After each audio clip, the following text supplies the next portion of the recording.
నిన్న తెలుగుదేశం పార్టీ అభ్యర్థి ఒక మాట మాట్లాడాడు. వలసలు ప్రారంభమైనాయి. నేను అతనికి ఒకటే సలహా ఇస్తున్నాను. మొదట మీ పార్టీ సంగతి చూసుకోండి.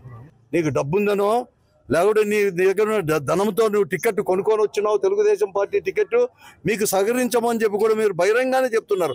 ఒకటి కాదు, రెండు కాదు, ఇవన్నీ చేస్తున్నారు కూడా.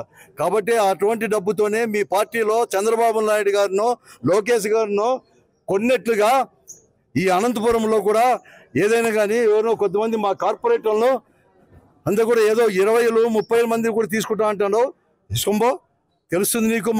మా పార్టీ యొక్క కార్యకర్తల యొక్క, మా పార్టీ కార్పొరేటర్లు కానీ కమిట్మెంట్, అలాగే మా పార్టీ కార్యకర్తల యొక్క కమిట్మెంట్ ఈ పార్టీ పట్ల కానీ, ఈ పార్టీ సిద్ధాంతాల పట్ల కానీ, జగన్మోహన్ రెడ్డి గారి యొక్క నాయకత్వం పట్ల కానీ ఏం కమిట్మెంట్ ఉందో కూడా చేసి చూపిస్తున్నారు. ఇప్పటికే కూడా 2 నెలల నుంచి కూడా భవిష్యత్తులో కూడా చేసి కూడా చూపిస్తారు కూడా ఈరోజు కూడా. ఇదే కాదు, నువ్వు అందరు కూడా ఓట్లు కూడా అనుకుంటున్నావేమో, అవన్నీ కూడా ఏమి ఉండవు. ఇవన్నీ కూడా పెద్ద పెద్ద ఈ ప్రజాస్వామ్య దేశం ఇది. మీకంటే కూడా పెద్ద పెద్ద ధనవంతులను కూడా చూశారు, కానీ ఎవరికి కాదు. మంచికి చెడుకు వారికి ఏమి మంచి జరుగుతుందో, ఎవరు బాగా చేస్తారో అవే వారికి మాత్రమే ఎన్నుకోంత హక్కు ఉంది.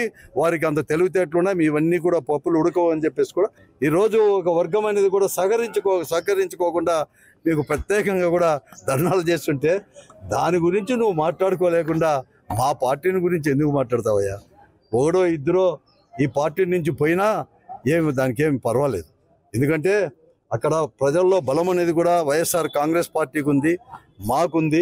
మేము చేసిన మంచి పనులు కానీ ఇవన్నీ కూడా మాకే శ్రీరామ రక్ష కూడా. ఈరోజు సంక్షేమం కావచ్చు, అభివృద్ధి కూడా కావచ్చు ఈరోజు కూడా. కాబట్టి అతనికి ఒకటి నేను సలహా ఇస్తున్నాను, మీ పార్టీ సంగతి మీరు చూసుకోండి. నువ్వే ఒక వలస వచ్చినాడు, నువ్వే వచ్చేసినాడు. రాష్ట్రంలో జగన్మోహన్ రెడ్డి గారి యొక్క ప్రపంచం కూడా వీస్తూ ఉంది. వచ్చే ఎన్నికల్లో తప్పకుండా కూడా అత్యధికమైన స్థానాలు కూడా ఈరోజు ఈ రాష్ట్రంలో శాసనసభ స్థానాలు కానీ పార్లమెంట్ స్థానాలు కూడా కైవసం చేసుకోబోతాం. ఎక్కడికి వెళ్ళినా, ఏ ఇంటికి వెళ్ళినా, ఎవరిని కూడా పలకరించినా చాలు మేము జగన్మోహన్ రెడ్డి గారికి ఓటేస్తాం. ఈరోజు పరిపాలన కాదు, మరీ ముఖ్యంగా కూడా సంక్షేమ పరిపాలన ఇవన్నీ కూడా చేస్తున్నారు.